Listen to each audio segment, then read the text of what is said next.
আমরা ভাবছি আমরা তো অনেক পাপ করেছি, আল্লাহ আমাকে আর ক্ষমা করবেন না। না ভাই, আমরা আল্লাহকে ছোট ভাবছি। মহান আল্লাহ বলেন, আউযু বিল্লাহি মিনাশ শাইতানির রাজিম, হে আমার বান্দারা, তোমরা যারা নিজেদের প্রতি সীমা লঙ্ঘন করেছ, আল্লাহর রহমত থেকে নিরাশ হয়েও না। সূরা জুমার ৩৯ নম্বর সূরা ৫৩ নম্বর আয়াত।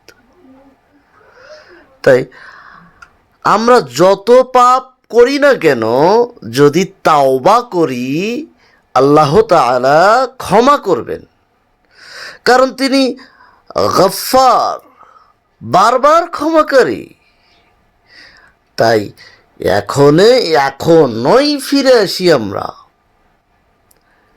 যে দরজা সবসময় খোলা, সেটাই হচ্ছে আল্লাহর রহমতের দরজা।